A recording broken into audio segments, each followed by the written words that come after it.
আসসালামু আলাইকুম ভিউয়ার্স।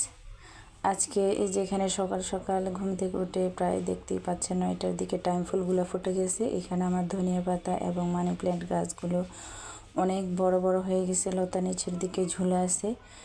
এই যে এখানে কুমড়া এবং পেয়ারার গাছ আছে, আর এখানে টাইম ফুলের আরও অনেক লতা রয়েছে। এদিকে আমি রান্না বসিয়ে দিয়েছি, কুমড়া ভাজিগুলো হয়ে আসছে মোটামুটি।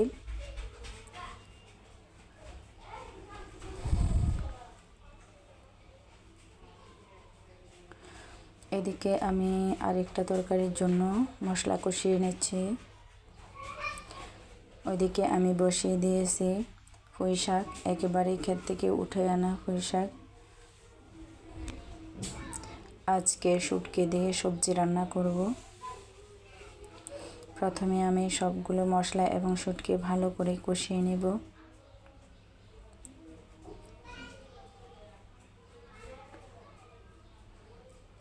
ওইদিকে আমার শাকগুলো মোটামুটি বলক উঠে আসছে। শাকের কালার একেবারে সবুজ টাটকা।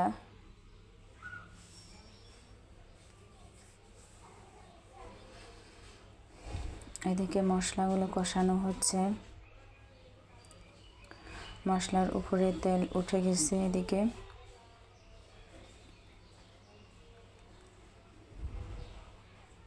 আর আমি এদিকে এক এক করে সবগুলো মশলা দিয়ে দিচ্ছি। হলুদের গুঁড়া, মরিচের গুঁড়া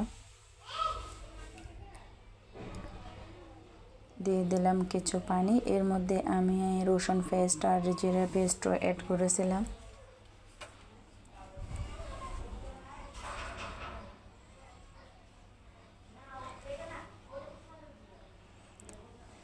এই যে তেল উপরে উঠে আসছে, এগুলো কষানো হয়ে গেছে। এখন দিয়ে দিচ্ছে সবজি। এখানে 2-3 রকমের সবজি আছে। আমার আলু আছে, কাঁঠালের বিচি আছে এবং মিষ্টি আলু।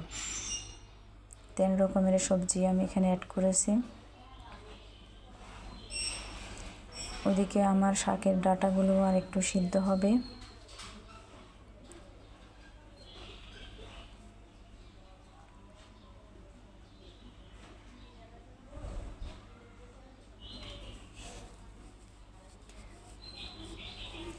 শাকগুলো ডাঁটা সিদ্ধ হয়ে গেছে মোটামুটি, আমি নামিয়ে ফেললাম। এখন এখানে তেল বাগার দিব, তাই এই জন্য এখানে প্যান বসিয়ে দিলাম তেল।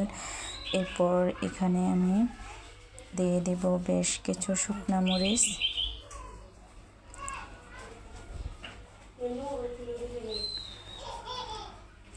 এদিকে আমার সবজিগুলো কষানো হয়ে আসছে মোটামুটি, সবজিগুলো আর একটু সিদ্ধ হবে, নেড়ে চেড়ে দিলাম। আর এইদিকে আমার মরিচগুলো মোটামুটি ভাজা হয়ে আসছে, দেখতে পাচ্ছেন প্রায় হয়ে গেছে ভাজা। এখন আমি মরিচগুলো উঠিয়ে নিব। মরিচগুলো উঠিয়ে এর মধ্যে আমি দিয়ে দিলাম বেশ কিছু রসুন কুচি, সাথে কিছু পেঁয়াজ কুচিও দিব।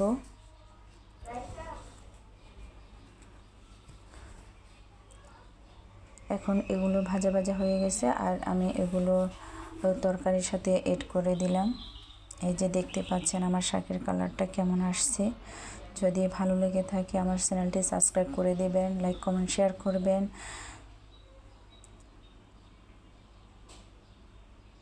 এই যে দেখে লোভ হচ্ছে। আর এদিকে আমার সবজিগুলো সিদ্ধ হয়ে গেছে। আমি এখানে সামান্য পরিমাণ ঝোলের পানি দিয়ে দিলাম, আর এতে দিয়ে দিলাম ধনেপাতা।